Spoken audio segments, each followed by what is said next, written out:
Hello, everyone, and welcome to our webinar, Strategies for Helping Youth Cope During Uncertain Times. We are so excited that you are here. We will go ahead and get started. I just want to do a couple of logistical things before we do that. My name is Cami Bates, and I am the Community Engagement Manager for Youth Thrive. Youth Thrive is a community-based collaborative comprised of individuals and organizations working to create positive change for Wake County youth ages 5 to 18. By ensuring an effective and unifying partnership, Youth Thrive seeks to provide a space for communication, alignment, and sharing of resources to better serve our young people. We are so excited to have you here today. A couple things that we're going to be using during our webinar today. We are going to be using Menti.com. So if you will go to Menti.com and type in the code 769641, you don't have to answer the question. I haven't launched it yet, but we are going to be using that to do some interaction. And we are going to also do some polls. Both of those will be anonymous, so feel free to answer truthfully, honestly, whatever you feel. We will not know who is sharing what information. A couple of other features of the webinar, if you're not familiar with Zoom webinar, you are all muted. There will be time at the end for question and answers, and if you would like to ask a question at that time, I can unmute you, but you are muted right now. We are recording this webinar, and this webinar will be available on the Youth Thrive website towards the end of this week. I will send out an email once it is live and ready to go.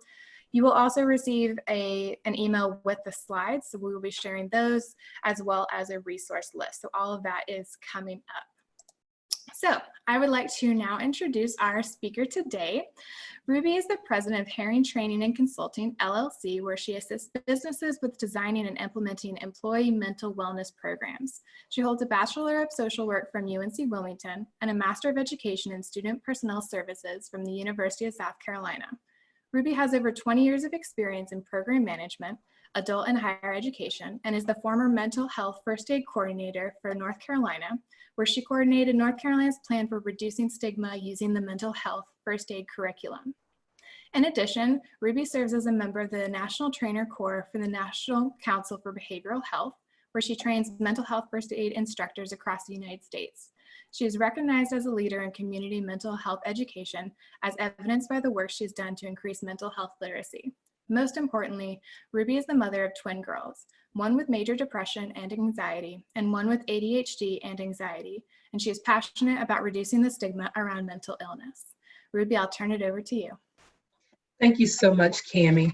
I'm excited to have all of you with us today and look forward to sharing this space with you as we talk about some things that I think, as adults, we may be finding challenging ourselves, but even more so when we're talking with the youth that we live with and support. And so we're going to jump right into the next slide, please, Cami. Looking at our objectives for the day. So by the end of today's session, there are 5 things that I want us to be able to walk away with. Starting out with defining a traumatic event, looking at 3 different types, especially of traumatic events. We'll talk about several, but we're going to focus on 3. But also, how do you describe how youth of different ages react to traumatic events?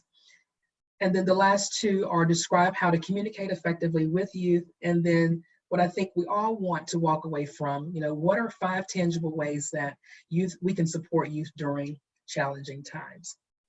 Next slide, please.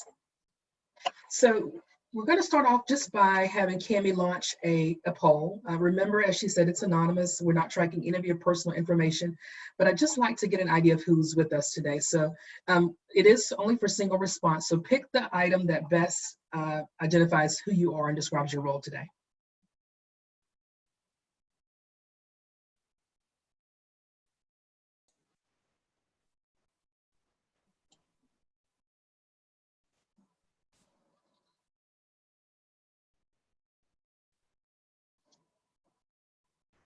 We'll give folks just another second.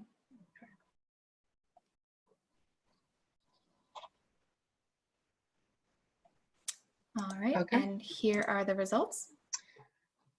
All right, so as I was thinking, so it's about equally split between parents, guardians, grandparents, as well as professionals. And then I'd see that we do have someone that identifies as clergy. So as we go through the information today, I want you to think about the various roles that you have as you're working with youth, because depending upon that role that you're serving in at that moment, it may change how you have a conversation with them. So thank you for doing that. Next slide, please. So one more time, this is kind of a pre-test. I want us to kind of see where you are right now in terms of how comfortable you feel supporting youth during uncertain times. 1 to 5 is your scale. Very uncomfortable being 1. 5 is very comfortable. And so just take a moment, if you will, to answer that. And we'll see this again at the end of our presentation today to see if we've moved the needle on some of your information in terms of how comfortable you are.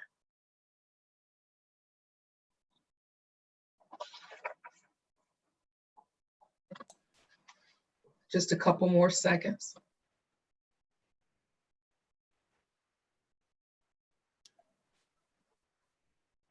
Okay. Here are the results. The results are, and I'm just going to jot these down. We've got 2 with uncomfortable, about 8%, and 8 are neither. And then we've got about 50% of you that are comfortable, and then a couple that are very comfortable. So thank you for doing that. That's very helpful for me as we go through this, and I will use that to kind of determine, where I need to emphasize some of our points. So thank you again for that. All right, next slide, please. So let's start off with defining what a traumatic event is. And so we've got the definition here on the screen. We know that it's an incident that a person experiences that they perceive to be dangerous, and it may threaten serious injury or death. Oftentimes when individuals think about trauma, adults and children alike, we often think about physical injuries, right? And so the things that we can see, so we think about car accidents, we think about black eyes, we think, particularly if it involves like abuse or domestic violence. But individuals can also experience psychological trauma after witnessing or experiencing distressing events. And so we want to kind of use this as a framework as we move through the presentation today, talking about particularly what we're living in right now with coronavirus or COVID-19. One thing that I do want to point out as we look at this is that individuals respond differently to traumatic events. You may have an immediate response, you may have a delayed response, and we'll get into some of those responses later, but just thinking about, we're about 8 weeks, 9 weeks in right now, and so you may have had a child or even yourself 2 weeks into this where you saw immediate reactions, or you may be a parent that has a child now 8 to 9 weeks in where you're starting to see some of that reaction. So being aware of those behaviors, they can be a wide range of behaviors. So just paying attention to those as we go throughout today. Next slide, please. We want to look at, several types of traumatic events. As I mentioned, we often, when we think about trauma, folks often think about those physical injuries. And so I just listed a couple here that you may have thought about as we introduce that first slide to you. But there are a couple I want to focus on for the purpose of this conversation. Severe weather events and pandemics, which is kind of what we're in right now. And what's associated with that, economic downturn. So I'm gonna pin that for a second, come back to that. But also family or community violence that may be happening, I think as another one that's kind of bubbled up over the last 8 weeks as we've been home. So a couple of things to think about. Traumatic experiences can cause very strong emotions and physical reactions that may be present long after the event ends. So when we think about the severe weather and pandemics, I was immediately reminded of, the last couple of years, North Carolina has been hit pretty hard with hurricanes, right? And so when you think about youth in the eastern part of the state, New Hanover County in particular, and Robinson County, that were out of school for months because of the hurricane, and how you may still be seeing some of the effects of that trauma surfacing as a result of now being home again because of the coronavirus. And so being aware of how past traumas might be resurfacing because of the current situation that we're living in. But also associated with that, are economic downturns. We've had the highest unemployment rate than I think we've ever seen in history. And as much as adults, as we try as adults to protect children from that, they can sense that, right? And so I know, children are spending a lot of time doing online learning right now. But I also know if your kids are like mine, I have 17-year-old twins, they're getting a lot of screen time after school, so after their online learning. So they are paying attention to what's happening around them. And so being aware of how that will impact them. So it may be a family member that has lost a job, has reduced hours, and family is starting to make some adjustments for that. And so that can be impactful on a child's life as well. And then the family and community violence piece, the reason I want to bring that up is because we're seeing now, the data is showing that we're seeing an increase in the number of domestic violence or child abuse cases because of the pandemic, because folks are at home, they're not able to leave as they might have been able to prior to the stay-at-home orders.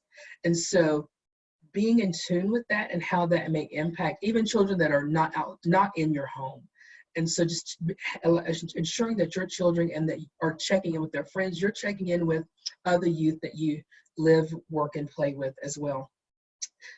One other thing that I want to mention here before we move on is that, oftentimes when we look at these types of traumatic events, we know that fear is a big piece of this, right? And so there's a lot of helplessness as well, and terror. And so thinking about what that may look like, how it may manifest itself, it may look very different from child to child, and we'll dig into that a little bit deeper.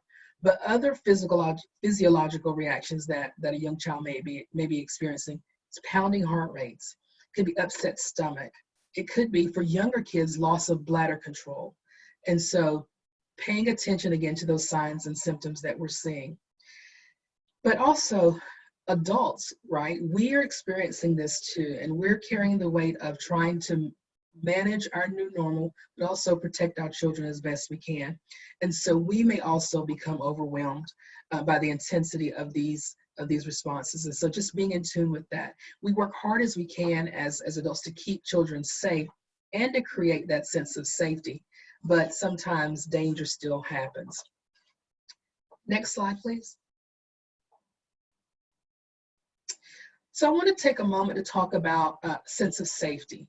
As I mentioned previously, we as adults really take our job seriously around protecting our children. How do we help them manage through this? How do we make them still feel safe? And so when we look at what sense of safety is as defined by the National Child Traumatic Stress Network, it's a belief that your needs and the needs of those that you are about, let me back that up.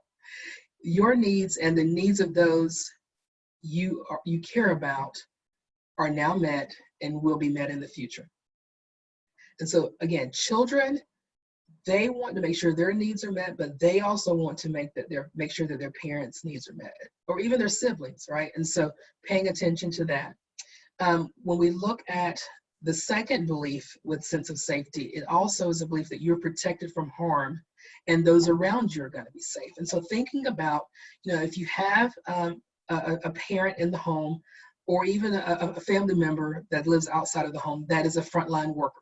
They're an EMS worker, they work in the grocery store, they work in the nursing department at the hospital, and they are still going to work every day. And so how does that impact your child? How does that impact their sense of safety?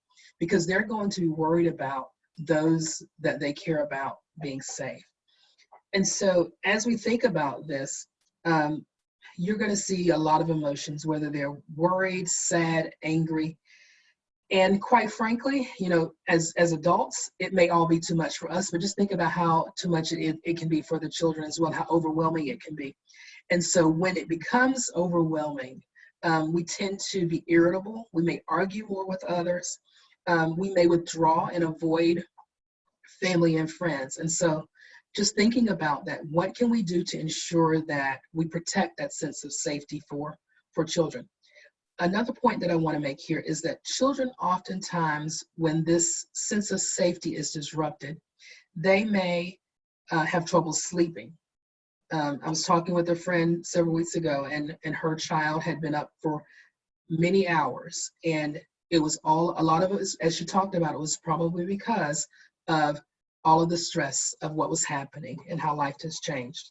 And so if those of you that are parents, we had quite a few of you that talked about being parents.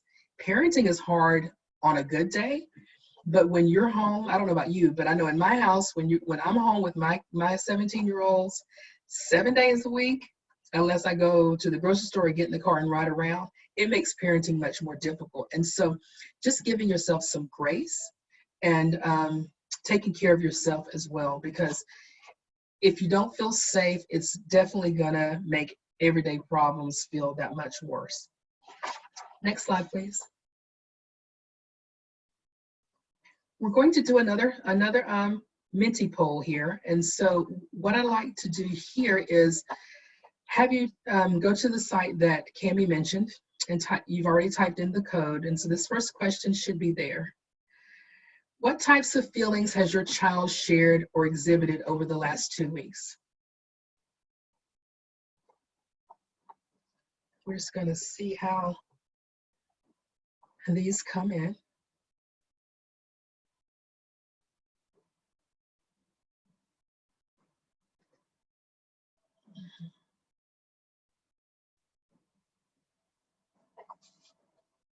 Mhm.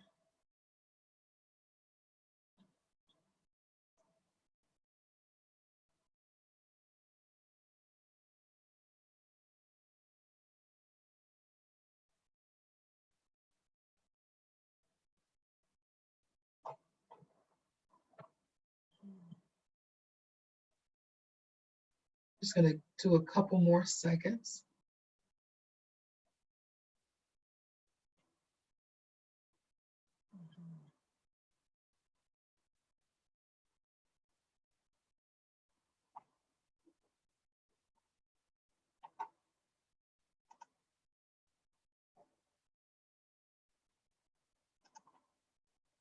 Thank you for that.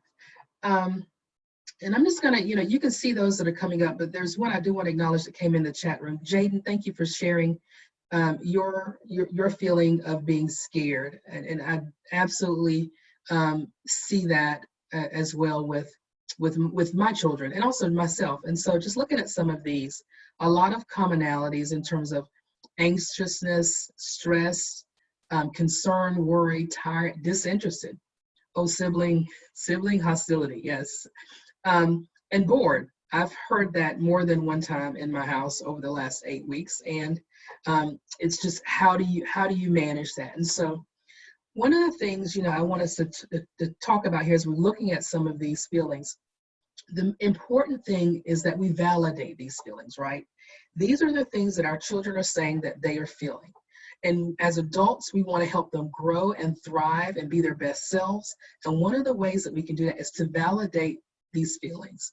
An example, when everything first started and we realized that school wasn't starting back after those 2 weeks down, one of the conversations that we had in my household was, okay, what does this mean? I'm scared.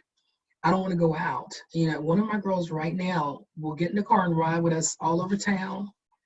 But if you want to get out, even if it's on an area where there's nobody around but us and we have our masks on, she's not getting out of the car because of that fear.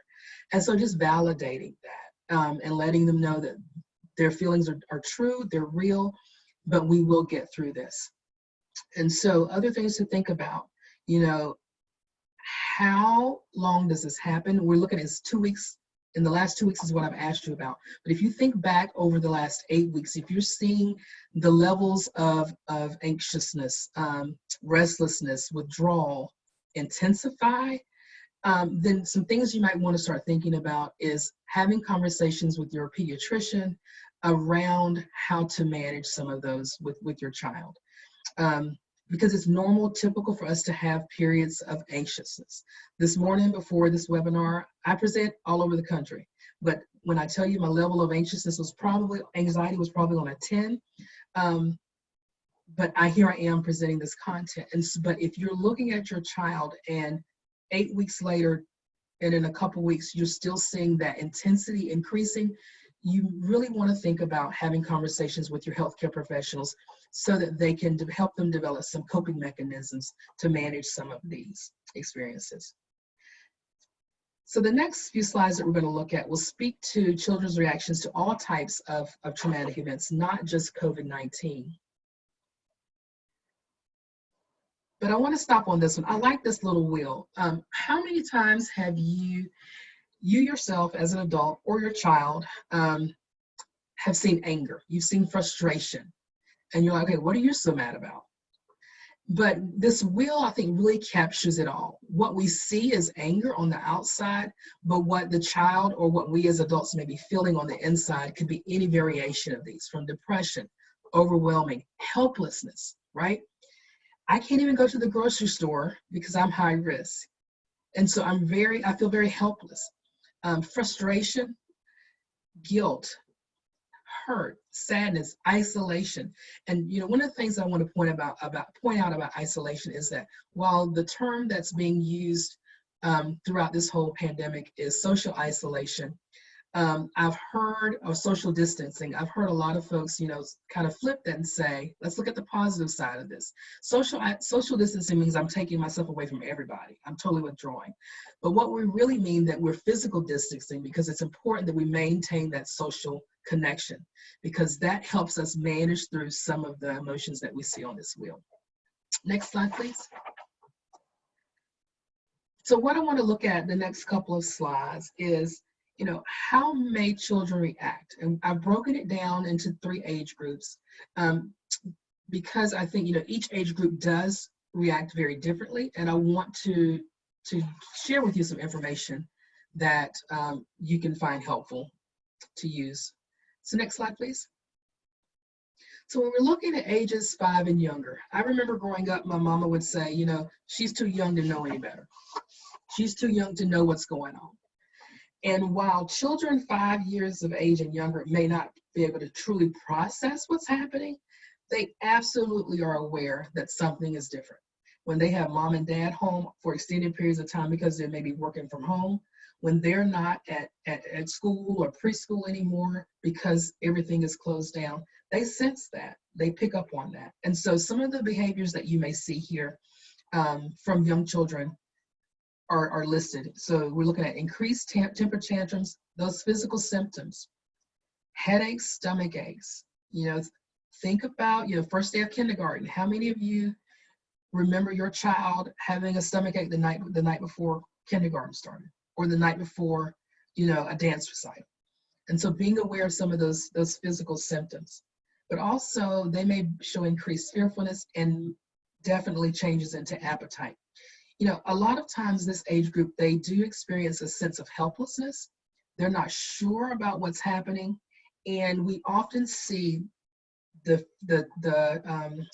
behavior and the fear that they are experiencing during this particular age range last longer after the event ends. But I think this is critical because what we know developmentally during this age group is that what happens here, and even though children are resilient, it's important that we support them quite a bit here in this age group so that they can be resilient and move forward. And because at this age, they're less likely to be able to put into words, what they're really feeling. And so just paying attention to some of those. And I think, some of the examples that you showed on the previous activity where you listed the different types of feelings, you may see those here as well. Next slide, please. So ages 6 to 11. This is a challenging age range anyway, just because developmentally they're figuring a lot of things out, right? And so I listed having problems in school here because even though we're not physically in school, because children literally within a matter of 2 weeks went from seeing their friends every day to school being completely online. And so you may experience problems with trying to get them to do their homework assignments, the stress that goes along with that. For other events, for other traumatic events, when they are in school, the physical school buildings, there may be other problems that you see pop up. And so just being aware of those may be persistent because they're concerned about their own safety and the safety of others in their family. Looking at irritability here, unable to concentrate, and we see some commonalities from the previous slide in terms of physical symptoms and sleep or appetite disturbance. And that last one with appetite disturbance, I know a couple of folks have, and I've even said to my husband, you know, I've eaten just about every type of snack that I've bought since I've been home. But this is more than just snacking all of the time. When we talk about appetite disturbance, this is excessively eating, or it could be not eating at all, or it could be eating and then regurgitating. And so just paying attention to those patterns, and reaching out to your healthcare professional if you see any of those bubble up. Next slide, please.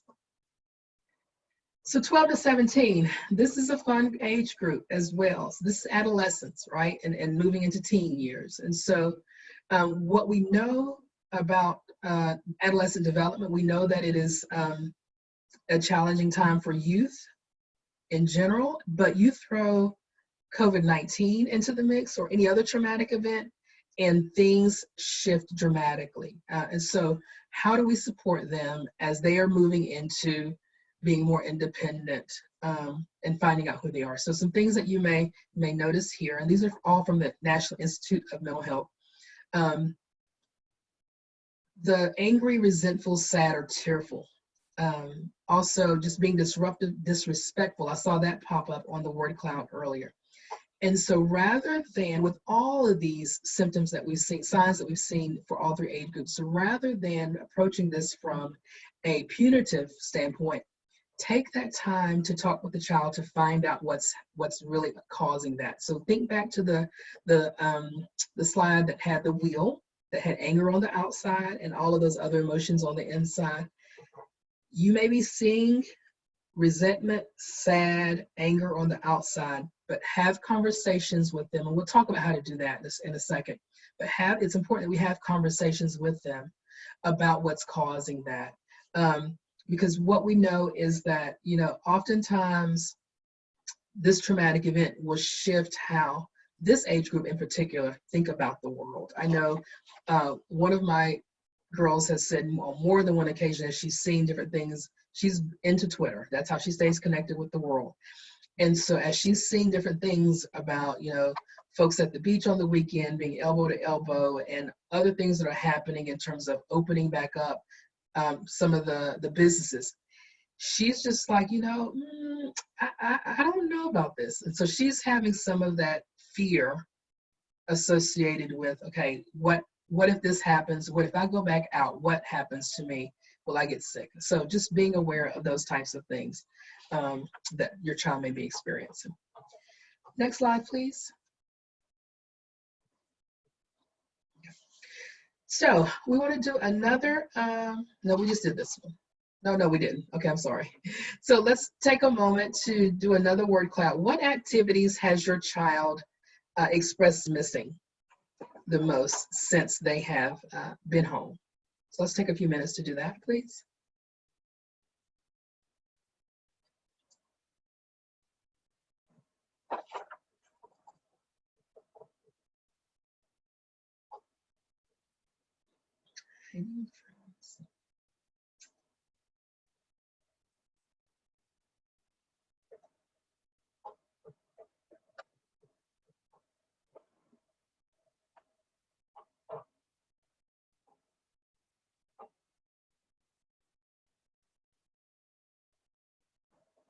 Okay, as these are coming in, I'm just going to read some of them. Dance class, playing sports, sleepovers, seeing their friends, school, traveling, yeah, the playground, drama club, seeing grandparents, absolutely.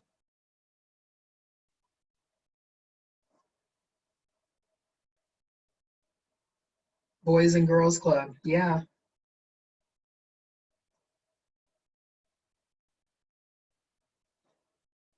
Okay, thank you for that. And so as you see here, the spectrum is very wide, right? And so what I want to talk about next as we look at these is, you know, how can we still help our child maintain a sense of connection to some of these things that they may have lost by not being able to have sleepovers, by not being able to play sports or go see grandparents.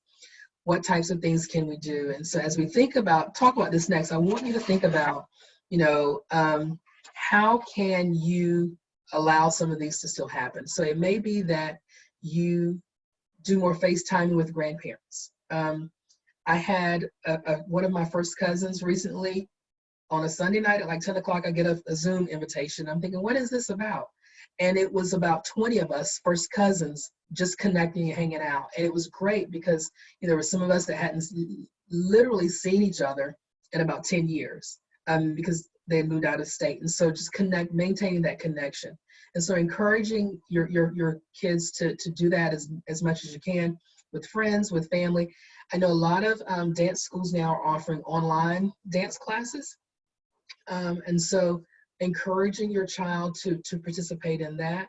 And there are other neat apps that are available as well that allow kids to play games, not just your typical PlayStation games and things like that. But there's a cute app where you can play. I had a friend that said her kids played Uno with some of their friends using this Hangout, I think is what it, Hangout or House Party is what it is.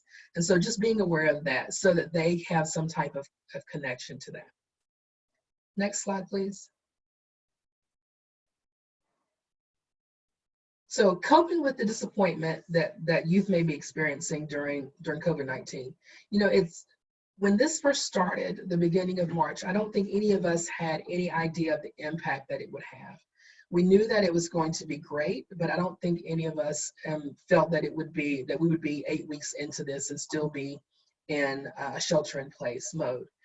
And so, when you think about, North Carolina schools closed for 2 weeks initially, and I'm sure if they're like my kids, they were excited. The first week that North Carolina schools all closed in March, March was spring break for my girls. So they were like, okay, this is just spring break. We're just doing nothing anyway. And then the second week they were closed. They're like, okay, I can get used to this. This is cool. But by the time they were ready to go back after that second week, and we got word that, we're going to extend it a little bit longer, they were just a little perplexed by that. And so thinking about, how do we help them understand that? Because we've finished the school year remotely, and others are finishing the school year right now. And those initial reactions may have been replaced with new feelings. And so older children might actually be struggling to understand that they will not see their classmates again this year. That long-awaited junior prom, my girls missed their junior prom this year. Graduations, whether it's kindergarten, 5th grade, high school, or college. All of those graduations are other major milestones that have not and will not happen. And so, young children especially may be very disappointed and upset that they can't have friends over to celebrate their birthdays. And just they miss the fun of everyday activities, like someone mentioned in the word cloud just a few minutes ago. Something as simple as going to the playground, being on the sliding board, the monkey bars. And so while they may experience that heartbreak, that anger, and that disbelief, allow them to grieve. And so, they're grieving the loss of a lot of things. A lot of things happen very quickly that they didn't get a lot of closure for. And so allow them to grieve that loss. It's important that we as caregivers take these issues seriously and help our children process them. That's one of the reasons that I picked this topic for today, because, oftentimes we think, we're checking in with them. They seem to be managing things fine. But children process things so very differently. And so just being in touch with that and helping them do that. Because when we're talking about, for some folks, it's junior prom. It's just junior prom. There's going to be a senior prom. But when it's your senior prom, and that's a rite of passage into adulthood. When it's your high school graduation, that's a rite of passage into adulthood. That is a major developmental milestone loss. And so, we want to support them as they kind of process that and understand, even though I have not had the opportunity to participate in these things, I can still transition into the next stages of my life and do so well. And so that leads us to our next slide, where we're going to talk about 5 tips for supporting youth. And I've listed those here. We talked briefly earlier, a few minutes ago, about acknowledging their feelings, but also want to spend some time digging into that a little bit more. And then how do you give your child permission to, and yourself? I think it's important that we as adults give ourselves permission to grieve. Encourage them to stay connected, keep that communication open, but most importantly, be present and focus on the positives of what's happening around us right now and what will happen after this. Next slide, please. So when we talk about their feelings, we've looked at different types of feelings before now, and we've talked about, you know, the variety of feelings that a child may have. But I think, you know, it's in a very simple way, but also I think a very important way that we as adults can support our youth is by simply acknowledging their feelings. I can't, and it could sound something like this, you know, I know how I'm feeling as an adult trying to process all of this, but I can't begin to imagine how you're feeling. And I want you to take this time to tell me how you're feeling. And something as simple as that. And if it's a young child or even older children may not always be able to put their feelings into words, find creative ways. Journaling is a great way. Coloring, playing Uno. The conversations that I have with my girls over a game of Uno is unreal.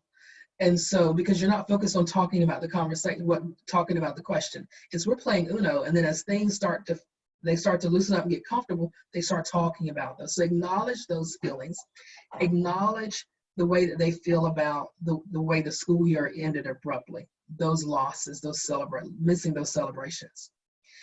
You know, I had someone tell me a few weeks ago when this all started to really tease out to where we were sure that, you know, school was not going to be going back to the buildings, graduations were not going to happen. And, you know, they said to me, you know, the seniors that are graduating this year were born in 9/11, right? Around 9/11. 9/11 had just happened and they were born. But when you think about it, they were really too young to understand and remember that. They've seen it talked about over the years and processed and how we've, you know, remembered that. But, you know, they don't understand what it was like in that moment. So what we're living in right now with COVID-19 is a really big experience for them. And so acknowledging those feelings. You know, when you're young, we all remember that as adults, when we were young, you know, trying to understand, you know, how to move through life and trying to predict, particularly as we were teenagers, trying to predict next stages. So when you think about older children, they're thinking about, okay, if I'm moving from middle school to high school, I got to think about, you know, what is it going to be like? I'm going to be on the low end of the totem pole. And they're processing and trying to predict next stages. Well, that has now shifted because they're home and they're not able to have those conversations with their friends. And so how can we support them? And it's simply by letting them talk about it. One of the things that you may also found helpful, and you have to get creative with this, right? Because, you know, what may work for my children or for one person's child may not work for another one. Oftentimes, you know, I've talked to parents about, you know, journeys with children that have mental illness, and we're talking about some of the fear and disappointment. And, you know, how do you have conversations? And it's, you know, I can't get them to talk to me. And I said, well, you know what? As parents, we want to talk. We want to get them to talk. We want them to open up and just share everything with us. And so we have to take a step back as parents and know that it's not about us, right? It's about how do we support our child. So just because they don't want to talk to us doesn't mean that we can't support them. So put a notebook out in an identified space and say to them, you know, write your thoughts in this book. I'll check it every couple of days. And then instead of me having a conversation with you about what you're feeling, I'm going to write a response back. And then in the middle of that, also as parents, just go through and write some words of encouragement to them, something that just validates and acknowledges those feelings, but also encourages them. And I know we've got some questions coming up. We'll make sure we address those and we'll get to the question and answer session. So thank you for those. Next slide, please.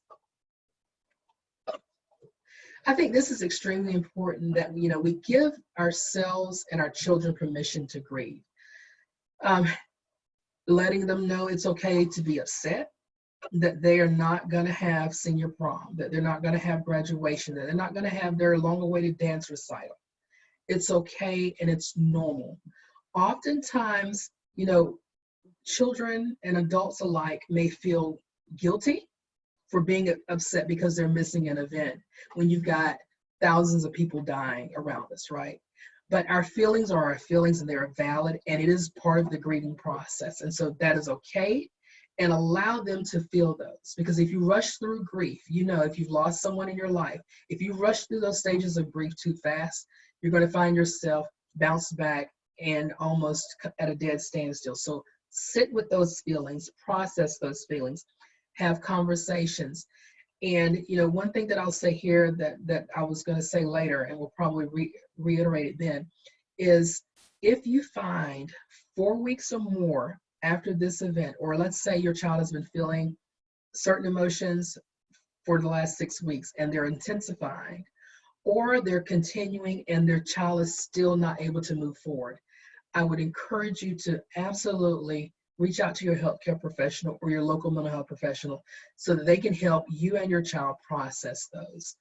Because we need to have conversations so that they can develop those coping mechanisms.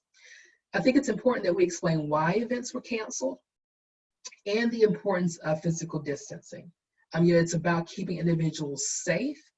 It's about ensuring that we can go back to life as normal as it can, once the peak happens and we see those cases start to decrease. But just having clear conversations about why things are happening the way that they are. Expressing emotions appropriately. So as an adult, how do you express your emotions? Do you snap at your children? Do you snap at your significant other? And so with your children, are those same things happening? We saw the sibling rivalry, not really rivalry, but sibling bickering in the word cloud earlier. So how can we create spaces so that our children are able to communicate more effectively and express those emotions more appropriately? And so we'll talk about that in a second. Check in with yourself. Parents, this is for you. Check in with yourself as well. Because children can sense what we're feeling. I believe in this concept that's called positive psychology. If I come in every single day and I'm thinking, oh my goodness, I am so sick of being in this house, I cannot imagine, or I'm so fearful of going out, every time I see myself in the car, I start having a panic. Children pick up on that. So if we focus on positive psychology, not faking it, we want to be true to who we are, but thinking about the impact that your emotions have on your children. They will feel that. And so checking in with yourself, but most importantly, practicing self-care. So I encourage you as parents, but also children, encourage your children to practice self-care. And that may mean that there is a day that you lock all of their devices. And they may be bored and upset and all of those things we saw in one of our first word clouds, but they need that time just to ground themselves and just kind of get back in sync.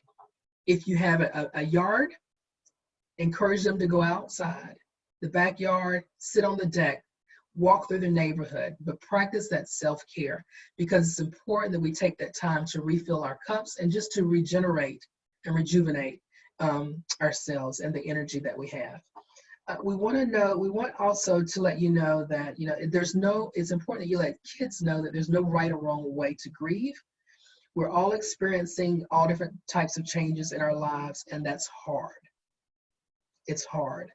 But just having those conversations with them about why things are happening. And if you get questions from young children and older children alike, or as to, when are things going to go back to the way they used to be, don't make any promises for that. But simply be honest and transparent and say, I don't know, but when it's safe, when we feel it's safe as a family, we will change the way that we manage and move through the outside world. Also, you know, with parents, as parents with children, and checking in with them, you know, encouraging them, you know, I think, you know, we often feel like, because we're helpers, we're parents, and we want to be here for our children, but also understanding that they may not be comfortable talking with us about these feelings because they are worried that it's going to add more stress to us. So we're trying to take stress away from them by having them talk to us about their feelings, but they're concerned about adding more stress to us. And so some of you I know that are on the training have heard me use this Rubyism, and it's not about you, boo-boo. And so what I mean by that is, don't take your child's resistance to sharing with you to mean that they don't want to talk to you. Take your feelings out of it. This is about them. This is not about your feelings or your inabilities as a parent. You're a great parent.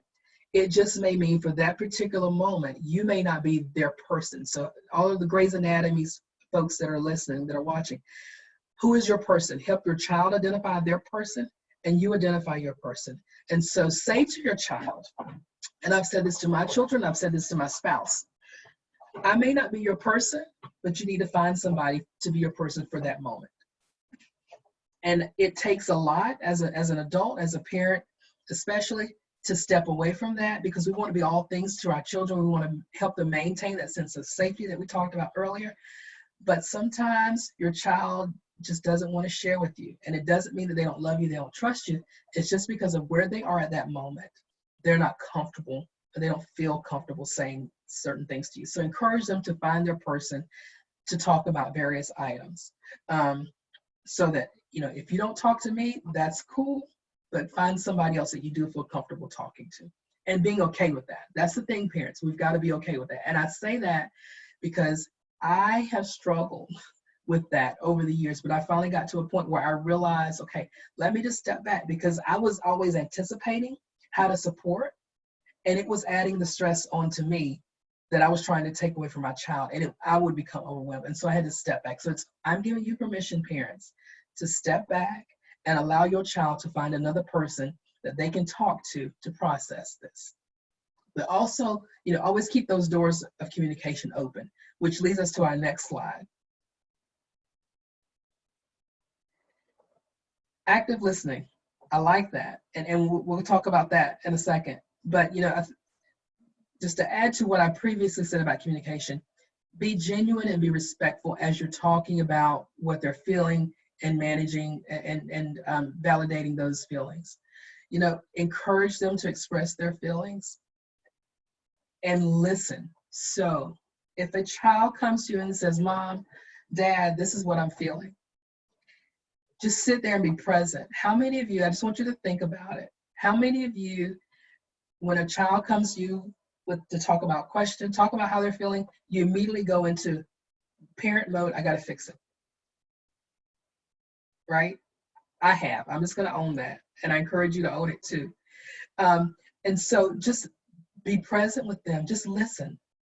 And what you can do is, as they start sharing with you, you can say, I just wanna make sure that I'm supporting you where you are. What do you want me to do with this information? Right? And that takes the guessing game out of it for you as a parent. It says to the child, I am empowering you to tell me, the adult, what you want and what you need from me. And so by doing that, you're creating rapport. They're starting to see you as a person that's working with them, not trying to control and think for them. And so thinking about doing that, asking them, you know, what do you need me to do? What do you want me to do with this information? How can I support you? And they may say, you know, I just needed to get that off my chest. So you don't need to do anything with this information. So just pay attention to those open-ended questions. Now, we all know, you know, whether you have a 5-year-old or a 17-year-old, if you say, how was your day at school? Your response is going to be something like, it was all right, right? And so those open-ended questions. And so you may flip the question to sound something like this. So tell me one thing that you learned in your US history class today online, right? And so that gets them to thinking about, okay, I got to think about what I did in class. And if they can't think of anything, that's okay. Don't say, well, you didn't learn anything. Don't go, don't take it that step further. But just changing to asking open-ended questions that allows them to think and process about what you're asking them, as opposed to the standard yes, no, or the shoulder shrugs. We talked about their feelings, but also this last one. How many of you have seen there was a commercial that came out later last year, where this young man was in the bathroom crying on the floor, and the way that I looked at it was he was probably had experienced his first breakup, right? And so dad is on the outside, this black male and his son, and dad is leaned up against the door, and he says, I remember my first breakup. And the son says, Dad, you're not helping. And so think about that for a second. As parents, as we try to connect with our young people, the young people in our lives, and let them know that they haven't, that they're not the only person experiencing this, that we've experienced similar things too. We say things that are not cool, or we try to compare it to our own experiences as a youth. And so I encourage you to try not to do that,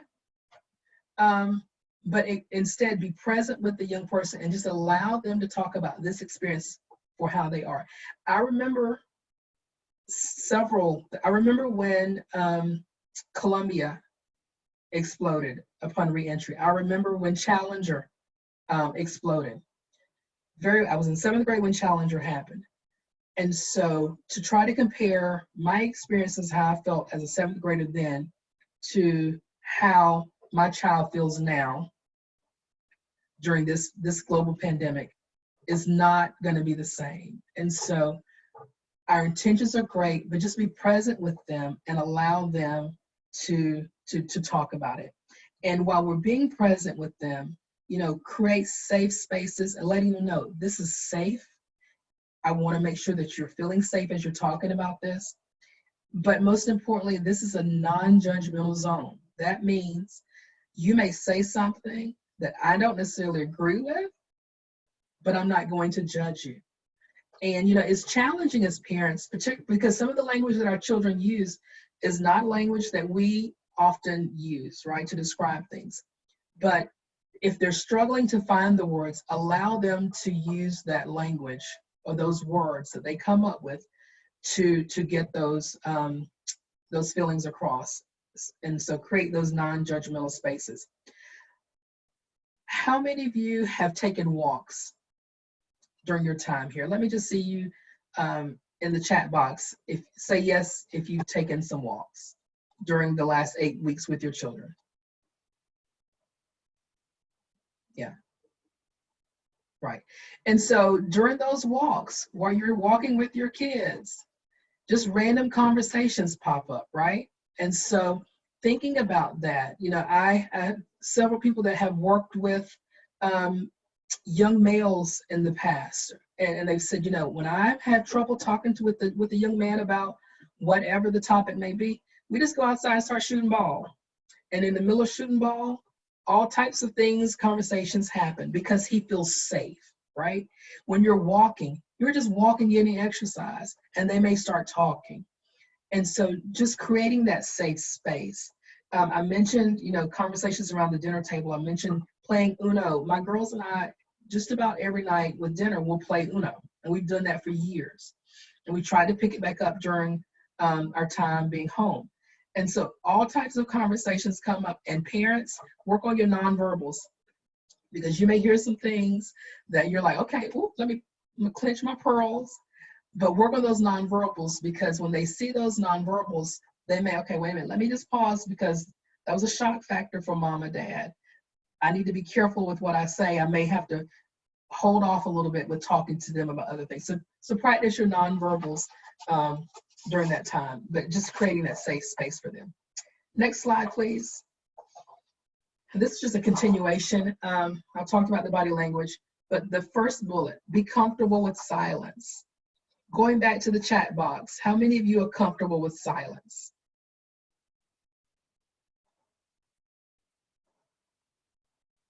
If you're comfortable with silence, just say yes or no. Sheila says, not really. Yeah, I am good.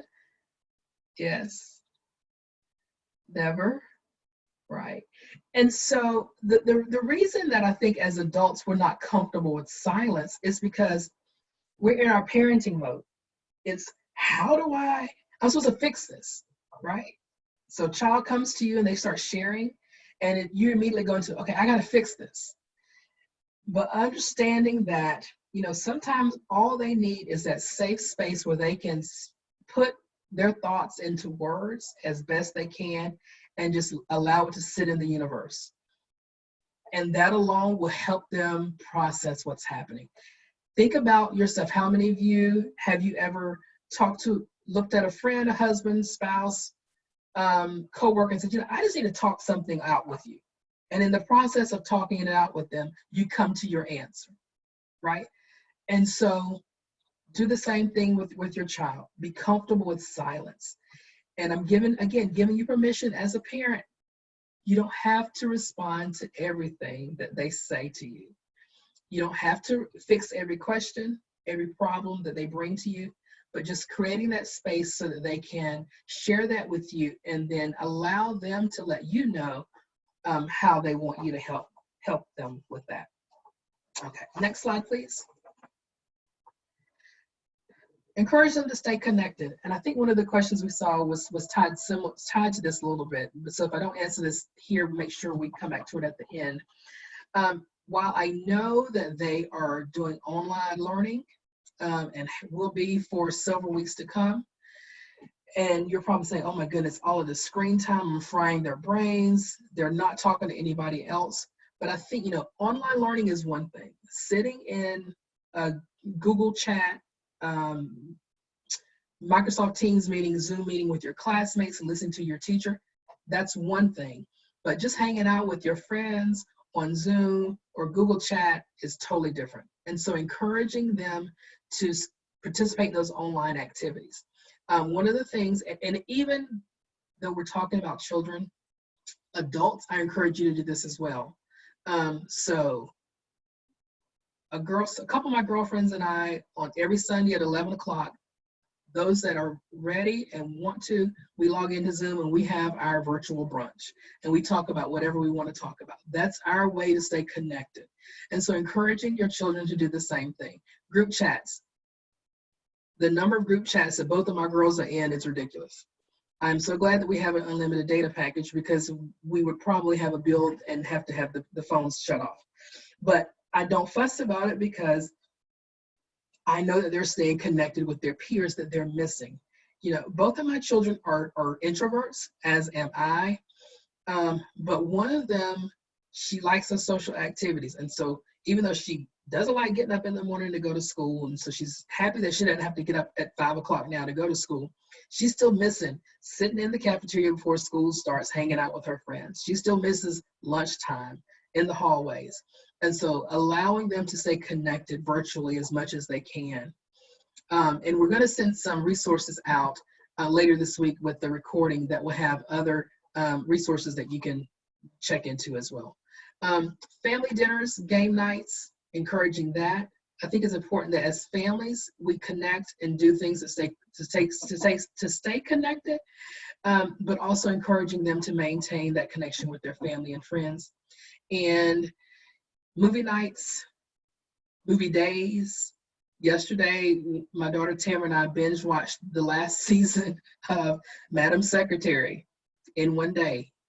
I've got to go back and catch up on a few, but just having that time together, we're just sitting in the living room in the recliner, just going through. And so encouraging that, helping children establish that cushion of social connection is really important because it helps them stay connected to the outside, but it also helps them developmentally and maintaining those relationships as well.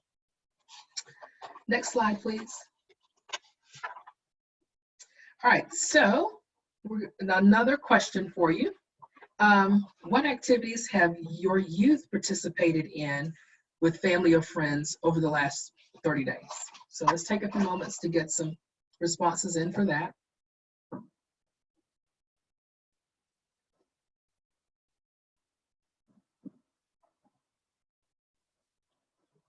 Friend came over to swim. Awesome.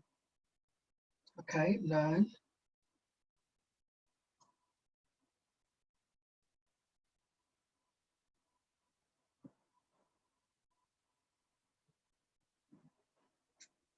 Ooh, Mother's Day brunch on the deck. I like that. Drop gift off at house. Parade of love. I love that. Watch parties. Home virtual homework. Youth group. Zoom meetings. Puzzles. Yes. Online dance parties. I love it. I love it. And so looking at this, this is absolutely fabulous. So parades via the car, fishing. I wish I could get to somewhere to fish. I love that. Mother's Day brunch on the deck, watch parties, train a new puppy together. That's cool. Bike riding, football. And even for the person that said none, that's okay. It's about where you are in your comfort level, right? And so the hope is that after this conversation, you can think of ways that you can ease your child back into some of these things based upon their comfort level. I think, oftentimes we think about this, okay, you can't, I know I'm going to say what I've said to my children, even before the coronavirus happened, was you're not going to sit in this house all summer and do nothing, right? And so here we are 8 weeks in to this pandemic. Their summer is going to be super long. And so rather than forcing them to do things, just giving them ideas, making suggestions, and allowing them to do it when they're comfortable. You don't want to force them, but you just want to meet them where they are. Meet them where they are. Puzzles. A lot of people are using puzzles, and apparently Amazon has been backed up with puzzles, but I've seen people doing 1,000-piece puzzles, so I applaud you. I think the thing that I've seen, the pattern I've seen with most folks' puzzles that have either the 500-piece or the 1,000-piece puzzles, usually there's always 1 or 2 pieces missing. So that's always fun to see, how many puzzles are going to have a piece missing. So again, just thinking about how you can participate in different activities that are fun for your child. And one of the things that we like to do is just get in the car and go riding around town. So we're social distancing because it's just us in the car. We don't get out. We just ride around different places, and it's a break. So that means they shower, they're getting dressed, they're getting out of the house. And we did that on Saturday. We drove up to Burlington. We went to Smithfield's Chicken and Barbecue through the drive-through, got food, parked under the tree, and just had our little picnic in the car, right? So it was a change. It allowed us to get out of the house. And then we left there and drove over to one of the colleges in Greensboro that one of my daughters is interested in because her dad and sister weren't able to go on the tour before everything closed down, and we just drove through the campus. So being creative, thinking about that. And, if you have a child that's still afraid to get out of the car, you're at least getting them out of the house, right? And so just being creative, driving them around. They may ride with you to the grocery store, but they sit in the car. And so thinking about that, how can you get them engaged with other family members, other friends? Chalk obstacle course. Okay, so whoever put chalk obstacle course, when my email address is going to be at the end, I want you to send me details on that because that sounds really cool. But again, I hope that each of you kind of look at what's mentioned here and jot some of these down and take them back to use yourself. All right, next slide, please.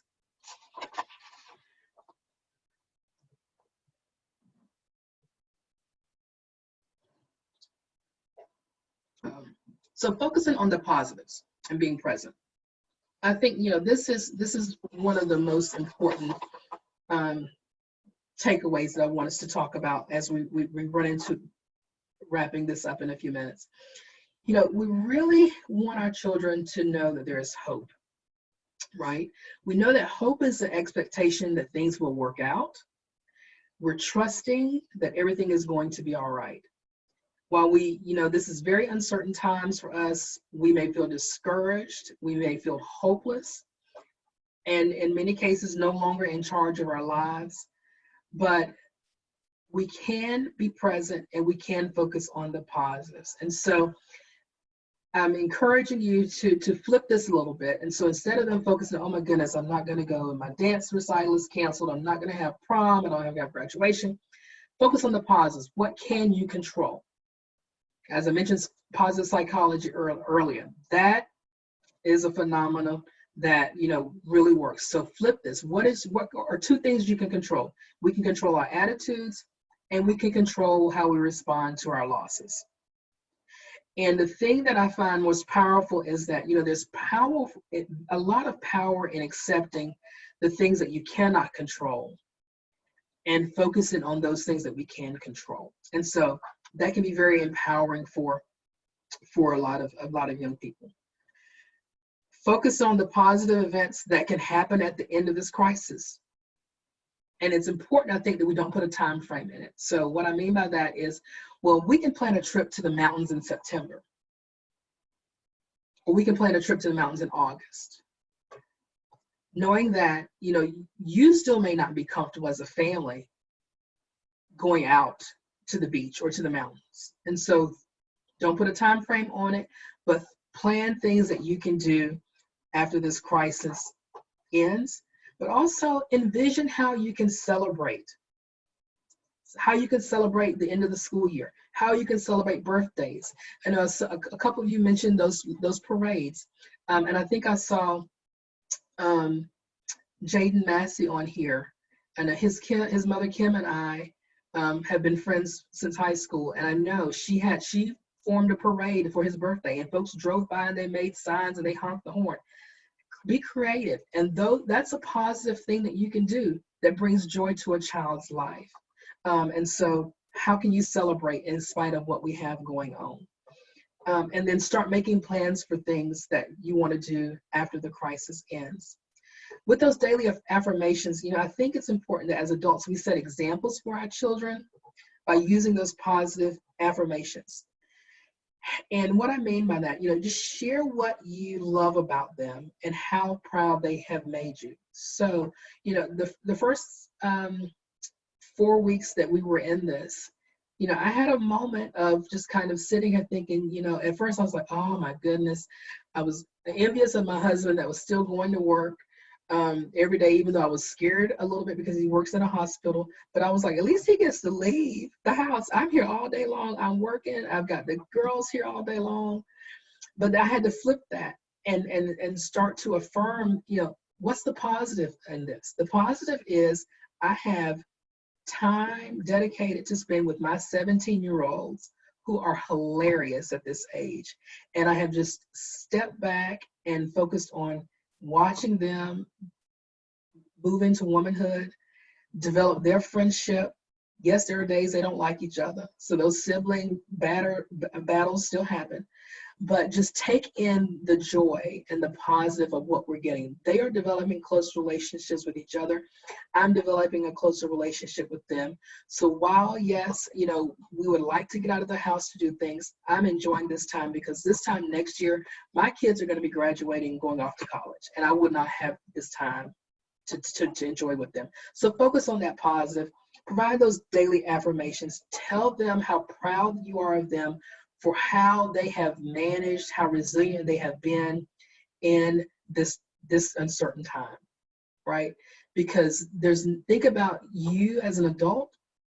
When someone says to you, you know, I'm so proud of you for what you've done, the things, how you've parented, how you've raised your children, how that makes you feel, how that lifts you up.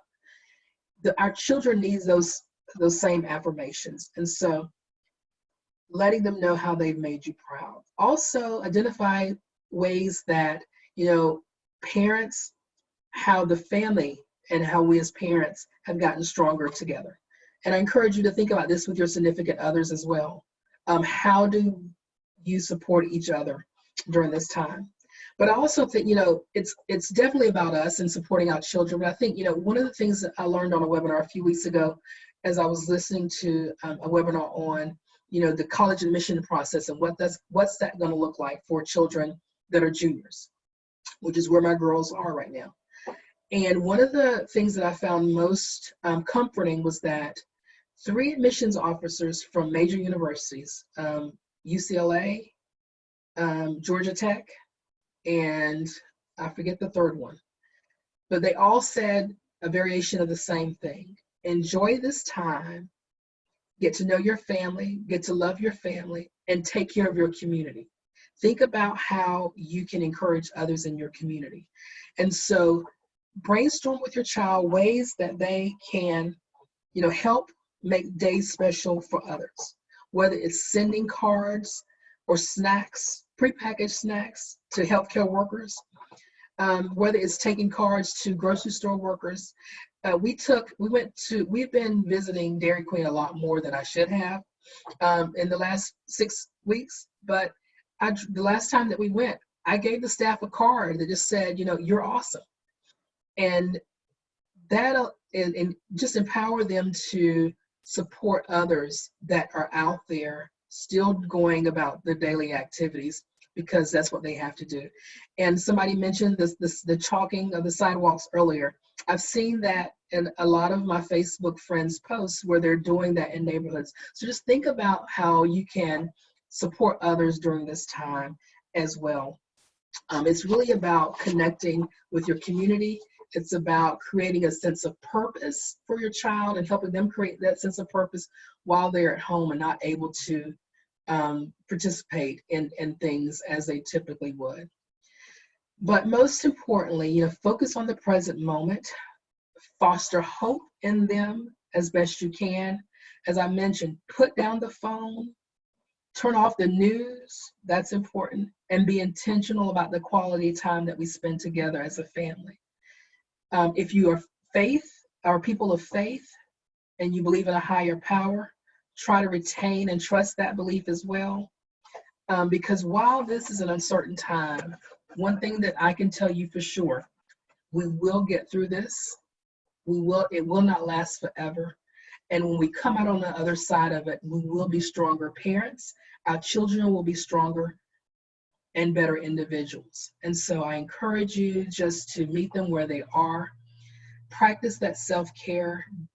Do these daily affirmations and just take care of yourself during this time and take care of others. So we're going to go to this next slide. I think we have about 15 minutes left. And so we've gone through the content, and I want you just to take a moment to do another poll. On a scale of 1 to 5, tell us now how comfortable you are supporting children during uncertain times.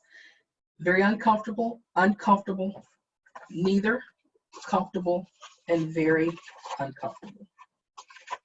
And I'm going to compare it to the last time. And so we're just going to give you a couple more seconds to answer that.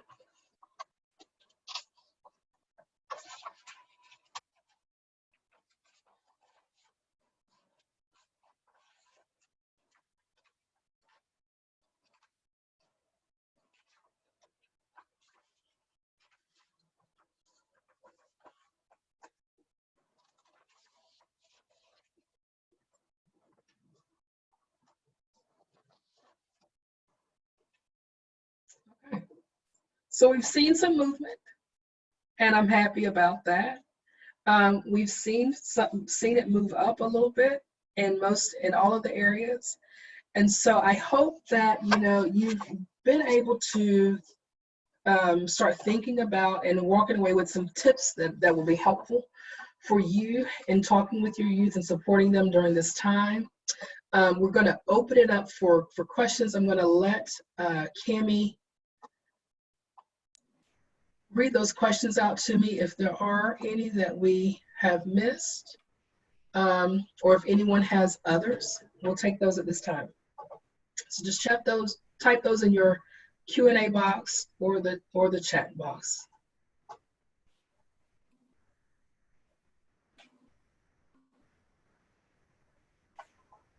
While we're waiting for some questions to come in, we do have one that asks, how do I talk my child into going outside during all of this, like even on a walk when they don't seem to want to do that? Yeah, thank you for that. That's a really good question. I think one of the things as a parents, we're like, you got to get out of this house. You got to get out of this house. And so while our intentions are great, just remember we've got to meet the child where they are. And so it may mean that instead of let's take a walk in the neighborhood, how about just hanging out with me on the back deck for a minute? Or if you're grilling out, ask them to help you bring some of the stuff out while you to the grill. But meeting them where they are, don't force it, but just letting them know, take it one step at a time at the rate that you're comfortable with doing so. That's great. Another question we have is, what should I do if my child is having trouble with remote learning during all of this? That's a really good question. A couple of things I think that are important to remember is that, the state has done, I've been impressed, I will say, with how they have managed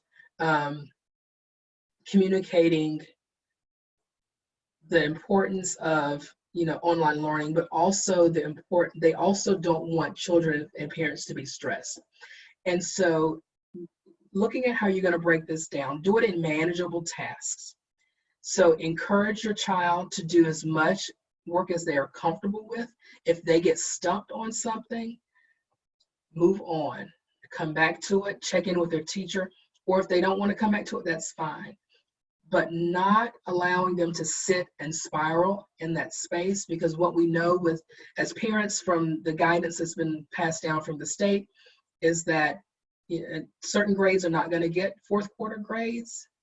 And so just encourage them, do as much as you're comfortable with, and then letting them move on to the next thing. There are also a lot of resources that I know Wake County in particular has provided for remote learning resources. So accessing those, and I'll make sure that's on the list of resources that we send out later as well. And I see one here, Cami, that Jessica submitted. I think that's great. I'm going to read that. So as a teacher, I try to reach out to my students who have isolated themselves during this time. And no matter what I've done, nothing works to get involved in communication or school learning. Should I keep reaching out anyway? That is a fabulous question, Jessica. And so what I would say is yes. And so this is a great example of how you may frame it. So instead of reaching out and saying, I'm checking in on work, how is your learning going? Maybe reframe it to, I just want to see how you're doing, right? And that could be a sense of comfort for a child. They may still not respond, but just letting them know, validating some of the feelings that you can imagine that they may be feeling: fear, hopelessness, helplessness, and just validating those and saying, I am sure this is very scary for you, but just know that I'm here to support you during this time. And if you want to reach out to me, you want somebody to talk to, I'm here. One of the things, and the reason I appreciate that question, that Jessica, is because one of the things that one of my daughter's teachers did, she's in an early college high school, and her anatomy physiology teacher from Wake Tech, their second or third week in to online learning, sent out their assignments. It was a lot of work. And the number 2 thing that she said was, so the first thing was, here's your assignments for the next week. The number 2 thing was, while I'm sending this to you, I don't want you to be overwhelmed. How are you feeling? I'm here. Email me if you need to check in about anything. It doesn't even have to be school related. And so that right there just allows a child to feel seen and not feel pressure. I got to get this work done. So I absolutely keep reaching out to them, letting them know that you support them, and mentioning some of those feelings that they're probably experiencing. But thank you as a teacher for continuing to be there for your students. To kind of piggyback off of that, as well as the question we had earlier in the Q&A box, do you have any resources that you would recommend for connecting with students virtually during this time? There's things like Zoom and Google Meets, but do you have any others that you're aware of? There are a couple that I've seen. I've got a list I've been keeping, so I will pull those into the resource list, Cami, that goes out later this week, so that everyone will have those. Awesome, thanks. Another question, where can I find more information on supporting youth through traumatic events? That's a really good question, because it doesn't stop here, right? So one of the resources that I turn to a lot, and I've used in information for this presentation is the National Center for Child Traumatic Stress Network. And so on the resource list that goes out, the link to their website will be there. They have some really good information, and it's not overwhelming. That's the one thing that I like about the information guides that they put out. They break them down so they're easy to understand as a parent and those that work with children. And I even saw during my research for this that they have one that's geared for youth, which I thought was great. And so they have it from the parents' perspective, but also talking to the youth. So the National Center for Child Traumatic Stress is one that's a go-to for me. Another one that I think that I would recommend that's also going to be on my resource list is Child Mind, ChildMind. I like them because, we talked about intensity levels of some of these emotions and how long they're lasting. So if we see them last for longer periods of time, they're starting to interrupt their relationships, their daily activities, their ability to have fun. Then the Child Mind website has great one-page documents on various signs and symptoms and ways to help and support children that may be exhibiting those signs and symptoms.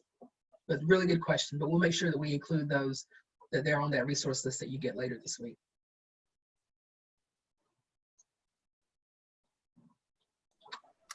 I have another question. So you mentioned throughout the presentation a little bit about the ways to keep open lines of communication, but do you have any resources for empowering youth to communicate when they just seem to be shutting down and they don't want to interact, they don't want to talk to you? Do you have any resources or suggestions for that?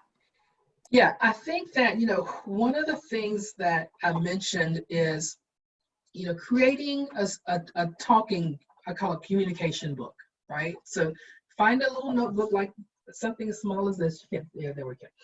That you can just keep somewhere on a table, on a counter, and they can write in it. And it could be messages to you or just general feelings, but encouraging them to write about it. If they're not interested in journaling, you may have that child say, oh, I don't want to journal. But just let's just put up and encourage everybody in the house to write notes in that book. And so that will, again, let them know I'm not just the only person using that. So that's one of the tools that I think has been effective with a lot of individuals. But also, coloring and drawing, thinking about drawing, especially if you have a child that likes to do art, go to Amazon, go to Michael's online and order paint supplies, art supplies, allowing them any way that they can express those feelings. It doesn't have to be virtually. But I think the important thing is that as caregivers and parents, we have to be okay with that. So if I give my child all these art supplies, then I'm not going to be checking in with them every 5 minutes.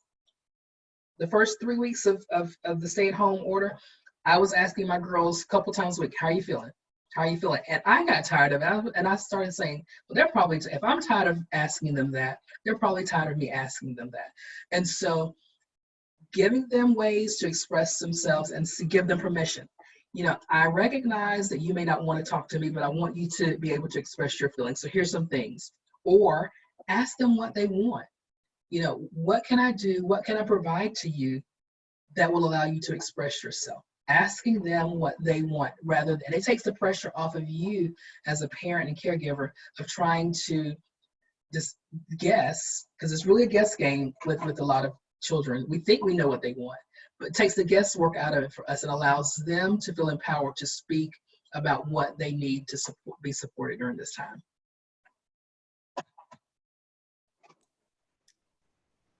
All great questions.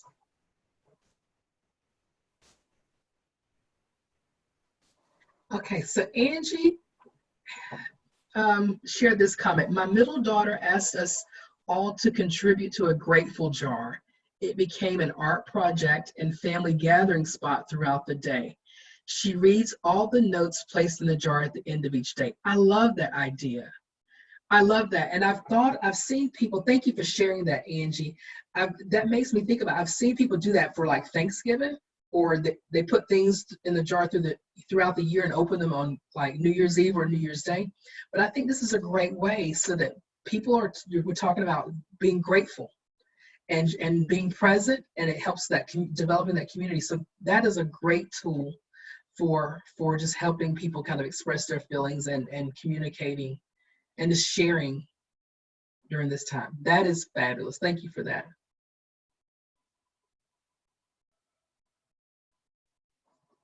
Any other questions? So Jessica mentions that there's a great app for our kids to journal and be mindful called GTHX, GTHX. Thank you, Jessica, for mentioning that. I'll make sure I add that to the resource list as well.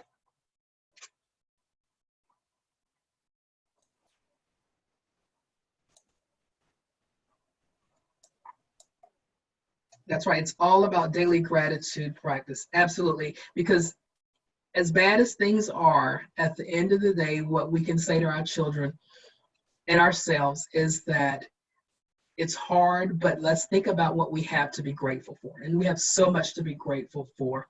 And just sitting in that and you know, soaking that in is very important. And that helps us be more resilient through this whole process.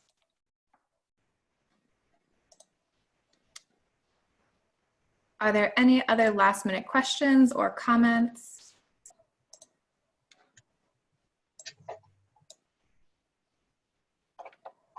Anything else, Ruby, you would like to add?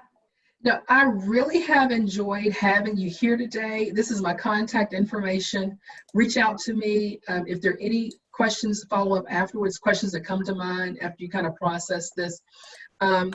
I hope that you have walked away with a couple of tools that you will find useful in supporting those youth that you live, work, and play with, but also tools that will help you as parents be your best selves and refill that cup so that you can continue to take care of your children and yourselves during this time. But thank you for spending your time with me today. Thank you so much, Ruby. We appreciate everything. As Ruby mentioned, her information is on the screen. You will receive an email from me by the end of this week with information on where to find this webinar after it's posted on our website, but I also put it in the chat box at youththrive.org/resources. In that email I send later this week, you will also, as Ruby has mentioned, have the resource list as well as the slides. If you have any questions about content, please direct those towards Ruby.